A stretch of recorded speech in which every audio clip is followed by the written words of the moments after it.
स्वागत करते हैं आपका आपकी अपने विद्यालय, आपके अपने परिवार RS अकेडमी में। जैसा कि मैं हूँ राहुल, आप जानते होंगे। और गुस्सा तब आती है कि जब हमको वीडियो दोबारा रिकॉर्ड करना पड़ता है, क्योंकि एक बार जब बता के समझा के रिकॉर्ड करो और उसके बाद देखो कि रिकॉर्ड हो रहा है कि नहीं हो रहा, बाद में पता चलता है कि नहीं हो रहा, बंद हो गया है और दोबारा करना पड़ेगा, तो सोचिए कितना गुस्सा लगती है। तो चलिए दोबारा स्वागत करते हैं आपका आपके अपने परिवार RS अकेडमी में। तो जैसा कि पढ़ रहे हैं कक्षा 10 का पहला चैप्टर लाइफ प्रोसेस, हिंदी में जिसको कहेंगे जैवोपक्रम। और उसके अंतर्गत पिछली वीडियो में अमीबा के बारे में डिस्कस किए थे। अमीबा के बारे में आपको बताए थे, समझाए थे कि अमीबा का पाचन कैसे होता है, और कुछ उसमें आपको मनुष्य के बारे में बताए थे। तो ठीक उसी में आगे बढ़ते हुए आज हम देखेंगे मनुष्य में पाचन। ठीक है, मनुष्य में पाचन कैसे होगा, ठीक है, उसमें कितने कंपोनेंट भाग लेंगे, किसका क्या योगदान रहेगा। ठीक है, तो सबसे पहले समझेंगे कि पाचन क्या है। ठीक है, तो जैसे कि यहाँ पर लिखा गया है, जटिल पदार्थों या भोज्य पदार्थों को सरल पदार्थों में बदलना।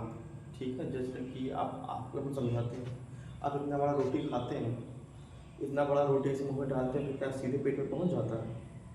आप खुद सोचिए, चावल खाते हैं इतना सा, ठीक, मतलब इतना सा नहीं, मतलब छोटा खाते होंगे, है ना, तो डायरेक्ट पेट में पहुँच जाता है? उतना बड़ा बड़ा नहीं पहुँचता। ठीक है, क्या होता पहले उसको कूच के छोटा करते हैं। ठीक है, बड़े जो भोज्य पदार्थ होते हैं उनको कूच करके छोटा करते हैं। ठीक है, बड़े भोज्य पदार्थों को या जटिल पदार्थों को छोटे छोटे टुकड़ों में करना या सरल रूप में तोड़ कर करना, वही क्या है, पाचन है। ठीक है, अब पाचन करते क्यों है?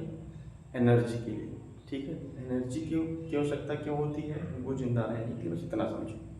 ठीक है, और एक चीज जानेंगे, जो हम पाचन करते हैं या हमारी बॉडी के अंदर पाचन होता है, ये कैसी प्रक्रिया है? एक फिजियोकेमिकल प्रक्रिया है। जैसा कि आप यहाँ पर लिखा गया है, आप देख रहे होंगे फिजियो, और इधर लिखा है केमिकल। ठीक है, फिजियो मतलब भौतिक और केमिकल मतलब रासायनिक। अब आप ये सोच दिमाग लगा रहे होंगे भौतिक रासायनिक क्या है। ठीक है, आप कैसे समझो, भौतिक है या शारीरिक है। जैसे हम रोटी खाते हैं, ठीक है, डायरेक्ट हमारे पेट में तो पहुंच नहीं जाता कि तुरंत उसका पाचन शुरू हो जाए। ठीक, उसको पहले क्या करते हैं, मुँह से पूंछते हैं, नहीं पूंछते हैं, काटते हैं, पूंछते हैं। तो काटने पूंछने में कुछ एनर्जी लगेगी कि नहीं लगेगी, है ना, वही क्या है, भौतिक प्रक्रिया है। और रासायनिक प्रक्रिया क्या है? जब उसको निगल लेते हैं, हमारे पेट में चला जाता है, कुछ एंजाइम उसके साथ मिल जाते हैं और उसका पाचन शुरू हो जाता है। वो कैसी प्रक्रिया है? फिर केमिकल। देखते हैं, वीडियो चल रहा है, चल रहा है, उम्मीद करते हैं इतनी बात समझ में आपको आई होगी।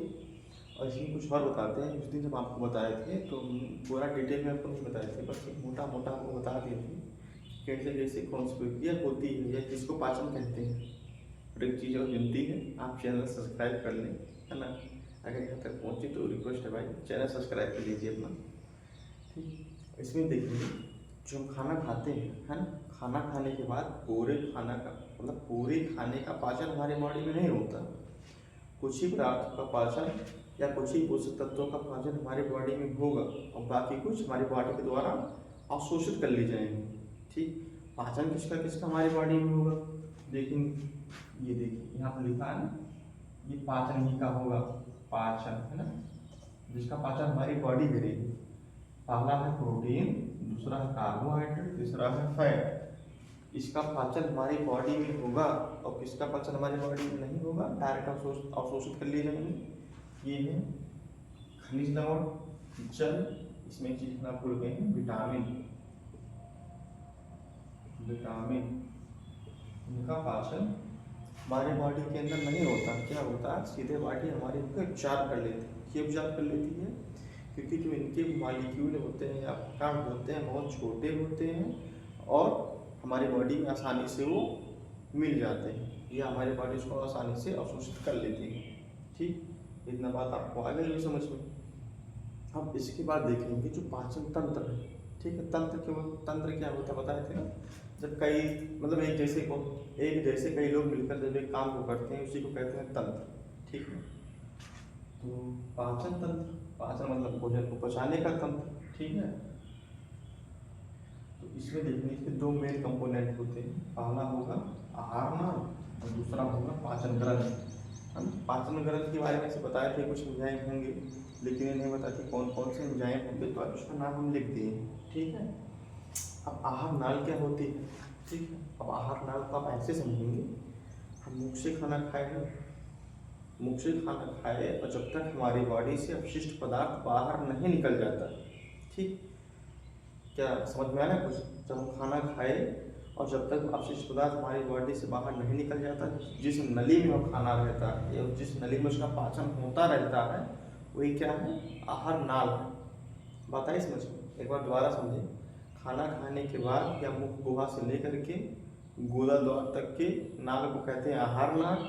अब इसको आप ऐसे बताएंगे किसी को, है ना, कि जब हम खाना खाते हैं, खाना खाने के बाद जब तक अपशिष्ट पदार्थ हमारी बॉडी के बाहर नहीं निकल जाता, जिस नली में पूरा भोज्य पदार्थ पड़ा रहता है, जिस नली में उसका पाचन होता रहता है, वही क्या है, आहार नाल, ठीक। और पाचन ग्रंथियाँ क्या होती हैं?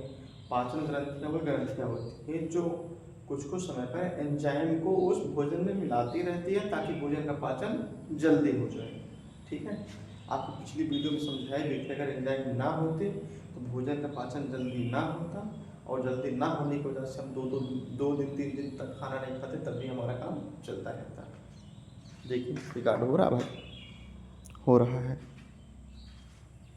उम्मीद करते हैं इतनी बात आपको समझ में आ ही गई होगी। आज आपको बार बार इसलिए देखना पड़ रहा भाई, क्योंकि एक बार पढ़ाए मिटाए, हमको लगा रिकॉर्ड हुआ, नहीं रिकॉर्ड हुआ, दोबारा पढ़ाए, फिर नहीं रिकॉर्ड हुआ, फिर तीसरी बार कर रहे हैं, ठीक है। तो सोचिए कितना स्ट्रगल है एक ही चीज़ को बार बार बोलना, वो भी अकेले, ठीक है। तो एक चीज़ और बताएंगे आपको, जब हम बात किए थे आहार नाल की, तो आहार नाल में कितने पार्ट पाए जाएंगे भोजन को पचाने के लिए? पानकाज या मुख गुहा, या जिसको मुख कहेंगे या मुख कहेंगे, दूसरा ग्रास नली या ग्रासनी। देखो ग्रासनी क्या होता है, आमतौर पर सांस लेने वाली नली होती है, सांस लेने वाली। लेकिन किसी किसी क्रिटिकल कंडीशन में क्या होता है, हमको सांस नली से भी भोजन आदमी को या किसी को भी देना पड़ता है, ठीक है। मुख नहीं खुलता है या कोई प्रेशर हो जाता है, कोई समस्या हो जाती है, तो नाक में पाइप डाल देते हैं, उसके बाद उससे भोजन उनको देते हैं। उसके बाद क्या है, अमाशय। अमाशय मतलब जो हमारा पेट है, अंदर का पेट। अब ये तो बाहर का पेट है, मतलब ऐसे समझो आप। अमाशय, इसको विज्ञान की भाषा में अमाशय कहेंगे, गाँव की भाषा में पेट कहेंगे, और शुद्ध हिंदी की भाषा में कहेंगे उदर, है ना। उदर मतलब आप समझेंगे, कई बार हिंदी में क्वेश्चन आता है कि लंबोदर किसको कहते हैं, गणेश भगवान को कहते हैं, क्यों कहते हैं, क्योंकि उनका पेट बड़ा होता है। उसके बाद छोटी आँख, उसके बाद बड़ी आँख, ठीक है। उसके बाद गुहा जो अपशिष्ट पदार्थ बॉडी से बाहर निकालने का काम करेगी। तो जब देखेंगे लाल पाचन ग्रंथियाँ, लाल ग्रंथियाँ, लाल ग्रंथियाँ जो हमारे मुख में मिलेंगी, है ना, या मुख में होती हैं। जठर जो अमाशय में होंगी, है ना, अमाशय में अभी एचसीएल और भी पाया जाएगा, जब पढ़ेंगे इसको फिर आगे डिस्कस करेंगे उसके बारे में। फिर लीवर, पित्ताशय, अग्न्याशय और अंत ग्रंथि, जो अंत ग्रंथियाँ क्या होती है, जो आँत में पाई जाती है, ठीक है। अब देखिए एक चीज़ और देखेंगे, हम आपको मुख गुहा में दांत के बारे में बताए थे, ठीक है। दांत के बारे में बताए थे, सबको पता है कि हमारे मुख में 32 दांत होते हैं, लेकिन एक चीज़ हमारा आपको और बताते हैं कि वयस्क होने तक हमारे मुंह में 52 दांत आ करके चले जाते हैं, मतलब चले नहीं जाते तो 20 हैं, लेकिन एक क्या कहेंगे, ऐसे बताएंगे, बच्चा होने से लेकर के बुढ़ापे की उम्र तक हमारे मुंह में 52 दांत आते हैं, ठीक है। 20 दांत ऐसे होते, बस 32 दांत तो वयस्क होने के बाद हो जाते हैं, और जो 20 दांत होते हैं वो जब कोई बच्चा 14 साल या 12 साल का होता है तो दूध के दांत जो होते हैं निकलते हैं, टूटते हैं, फिर क्या है, दूध के दांत हैं, जो 20 दांत हम बताएंगे। 32 दांत जो इस समय हमारे पास आपके पास मौजूद हैं, और तो जानेंगे बहुत लोग कहते हैं दांत हड्डी होती है, दांत हड्डी नहीं होती, दांत ऊतक होता है, बहुत जटिल ऊतक होता है या कठोर ऊतक कहेंगे, ठीक है। और एक चीज़ में जानेंगे, जो दांत का फार्मूला अगर पूछेंगे तो आप बताएंगे 21 30 बटे 21 23/21 30 गुणे 2 बराबर, इसको जो गुणा करेंगे 32 आ जाएगा। इसमें एक चीज़ हम आपको और बता देते हैं, ठीक है। नोच तीत किसको कहेंगे, आय तीत किसको कहेंगे, चिक तीत किसको कहेंगे, या चिक चिक तीत मतलब गाल वाले दांत, ठीक है। पहले जानेंगे दांत कितने प्रकार के होते हैं, 4 प्रकार के होते हैं। और आपको एक चीज़ हम और बता देते हैं, जो बच्चे होते हैं ना, बच्चे, ठीक है, यहाँ देखेंगे बच्चे के पास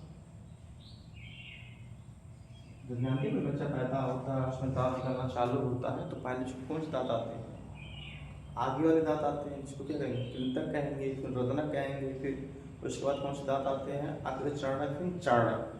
तो इसमें जानने वाली बात ये है कि जो बच्चा होता है उसके अंदर अग्रचरणक दांत नहीं आते, ठीक, उनमें डायरेक्ट चारणक दांत आते हैं, ठीक है। अग्रचरणक जो दांत होते हैं इनको नोस्टित कहते हैं, डायरेक्ट हमारे नाक के नीचे पाए जाते हैं। वो अलग बात है, किसी का नाक इतना मोटा होगा तो पूरे नाक को कवर कर लेगा, तो उसकी बात हम नहीं कर रहे हैं। एक नॉर्मल इंसान में जो नाक होती है उसके नीचे पाए जाने वाले दांत को, है ना, क्या कहेंगे, उसके नीचे पाए जाने दांत को कहेंगे नोस्टित। ये देखिए आँख है, आँख के नीचे सीधे कौन से दांत पाए जाएंगे,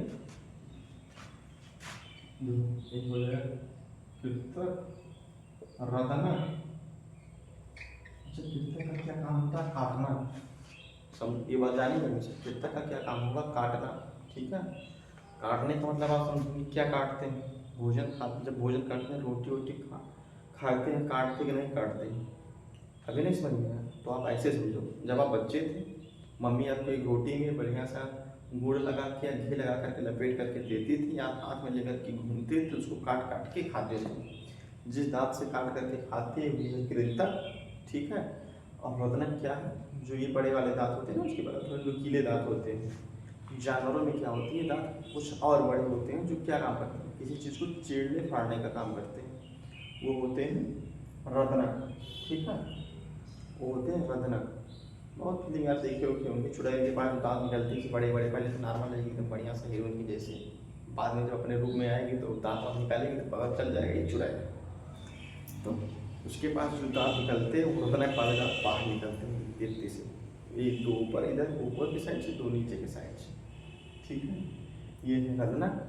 और अग्रचरणक का क्या क्या काम होता है, अग्रचरणक और चरणक का पूंछना या चबाना। देखते होंगे जो गुटखट का खाते पीछे से खाते हैं, क्योंकि पीछे के दांत बहुत मजबूत होते हैं, बड़े दबा दबा के खाओ, ठीक है।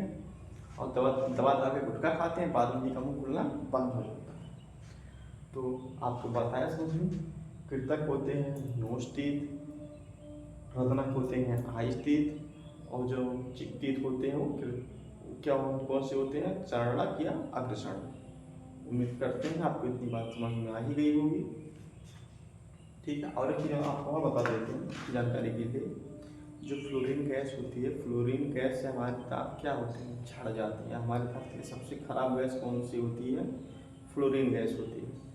तो ये सब में लिखने का कोई आता तो है नहीं, तो इस बात को छोड़ते हैं, आपको कुछ जीव के बारे में बता देते हैं मोटा मोटा, क्या समझ जाए कुछ बता देते हैं।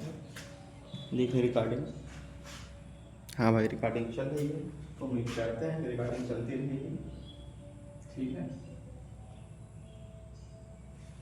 देखो जीवों के बारे में ज़्यादा तो लिखना नहीं है हमको या आपको, बस इतने जानो। बहुत लोग पूछते हैं ना सर, जीभिया में कौन यूरियन खट्टा पता चलता है, कौन को मीठा, तो आपको बता देते हैं, ठीक है। समझ लीजिए जीव है, ठीक है, ये क्या है, जीव, ये है जीव।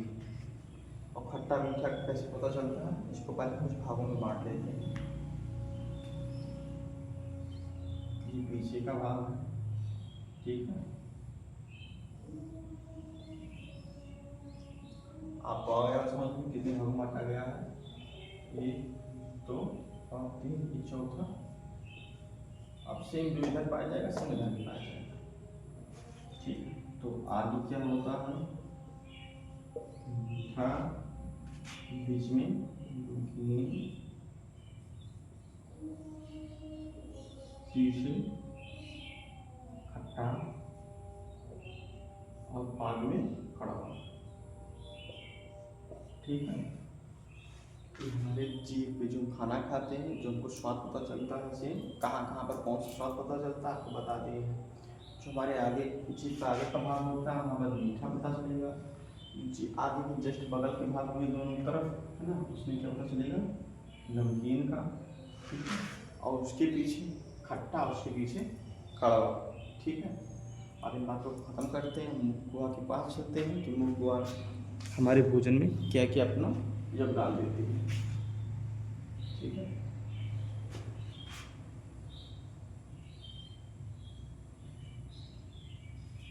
देखिए यहाँ पर लिखा मुख गुहा। गुहा क्यों कहते हैं, क्योंकि मुख में जो खाली जगह होती है भोजन को करने के लिए या भोजन को पहुँचने के लिए। ठीक है, इसी की वजह से उसको गुहा कहते हैं। ठीक है, और मुख के अंदर क्या लिखा, 3 जोड़ी लाल ग्रंथियाँ पाई जाएंगी। ठीक है, एक चीज़ और जानेंगे, एक मनुष्य, एक ठीक है, एक समान मनुष्य, समान मनुष्य एक दिन में 1 लीटर से 1.5 लीटर लार बनाता है। ठीक है, उसका मुँह में लार बनता है। तो वो देखेंगे मनुष्य के मुख में 3 जोड़ी लार ग्रंथियाँ पाई जाएंगी और ये 4 एंजाइम पाए जाएंगे। एंजाइम का क्या काम होता है आपको पहले बता दिए हैं, भोजन को पचाने में मदद करना या भोजन की पचाने की क्रिया को तेजी करना। ठीक है, तेज कर देना। बताया था ना, गाँव में लड़ाई वड़ाई होता है तो जैसे कुछ लोग या तो भर देते हैं, लड़ाई बहुत तेजी से होने लगती है, मारपीट की नौबत आ जाती है, तो जो भरने वाले लोग होते हैं गाँव में, वही एंजाइम है यहाँ पर। तो 3 जोड़ी जो लार ग्रंथियाँ पाई जाती हैं, पहली होगी, देखिए यहाँ पर नाम लिखा, पैरेटिक ग्रंथियाँ होगी, दूसरी होगी सबलिंगुअल होगी, तीसरी सबरेटिकुलर होगी, है ना। देखिए जो सबसे बड़ी ग्रंथि यही, लार ग्रंथि यही है, पैराटिक, है ना। ये क्या होती है, जो मुंह से ऐसा लार टपकता रहता है, इन्हीं की वजह से होता है। कई बार देखते हैं कि बच्चे उच्चे सोते हैं या कुछ खाते हैं तो मुँह से लार टपकता रहता है। ये ग्रंथियाँ होती हैं जो लार टपकाने का काम करती हैं। और सांप में क्या करती है, जो सांप के मुंह से जहर निकलता है, ये क्या होती है, आगे चल के सामने जहर का काम करेंगे। ठीक, जहर बनने का काम करेंगे। नमक आपको आ गया समझ में। आप देखेंगे जो एंजाइम होते हैं वो लाइसो एंजाइम पहला होगा जो मुख में पाया जाएगा। लाइसो एंजाइम का क्या काम है, जो यहाँ पर लिखा है जीवाणुनाशी। जीवाणुनाशी का क्या मतलब होता है, बहुत बार होता है कि हम बिना हाथ पाथ धोए खाना खा लेते हैं, कहीं से आए भूख लगी खाना खा लिया। बच्चे होते हैं धूल मिट्टी में खेलते रहते हैं, मिट्टी को खाते रहते हैं, या मिट्टी में कुछ गिरा रहता है उसको खाते रहते हैं। तो जो खाएंगे उसके साथ कुछ जीवाणु हमारी बॉडी में जाएंगे कि नहीं जाएंगे, भाई बैक्टीरिया जाएंगे। ठीक है, तो ये लाइसोजाइम क्या करता है, उन बैक्टीरिया को मारने का काम करता है। ठीक, ताकि वो हमारी बॉडी को नुकसान ना पहुंचा पाए, और जो पहुंच भी जाती है तो आगे उनका काम तमाम आमाश से कर देगा। तो वो कैसे काम तमाम करेगा उसका भी आगे बताएंगे।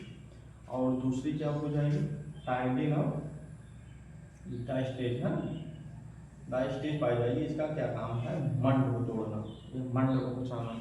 ठीक है, मंड मतलब हम सब रोटी खाते हैं ना, रोटी है ना, अगर रोटी के अंदर कुछ मात्रा में चोकर ना हो तो हमारी बॉडी उसको सही से नहीं पचा पाएगी। अगर हम जानते हैं अगर उसमें कुछ चोकर है तो आप 10-20 रोटी खा लेंगे, पच जाएगा। लेकिन क्या कहते हैं, मैदा मैदा मैदा, अगर आप मैदा खाते हैं तो मैदा सही से नहीं पचेगा। ठीक है, और जो म्यूकस क्या होता है, खाने को क्या करता है, खाने को चिपचिपा बनाएगा, चिपचिपा। लेकिन लीजिए बताया क्यों नहीं, लीजिए है ना, अगर खाना चिपचिपा नहीं बनेगा तो सीधे हम उसमें घोट नहीं पाएंगे। ठीक है, तो इतना बात आपको आ ही गया होगा समझ में। मुँह गुहा के अंदर 3 जोड़ी लाल ग्रंथियाँ पाई जाएंगी। ठीक है, और एक दिन में मनुष्य के अंदर 1 से 1.5 लीटर तक लार बनेगा, और इसके अंदर 4 एंजाइम पाए जाएंगे, lyso enzyme, ptyalin enzyme, diastase enzyme और म्यूकस, है ना। लाइसो एंजाइम का क्या काम है, जीवाणु को मारना, और इन दोनों का काम है मंड को मंड में मिल करके मंड को पचाने का काम करना। और म्यूकस का क्या काम है, भोजन को लुगदी के रूप में या गीला करना, है ना, ताकि वो आराम से नीचे सरक जाए, हमारे आमाशय तक पहुंच जाए। किसके द्वारा, ग्रास नली के द्वारा। ठीक है, अब ग्रास नली से आगे कल। आज के लिए बहुत बहुत धन्यवाद। बोलते बोलते हम थक गए हैं, और एक बार दोबारा कहेंगे आपसे, चैनल को सब्सक्राइब कर लीजिए भैया। धन्यवाद।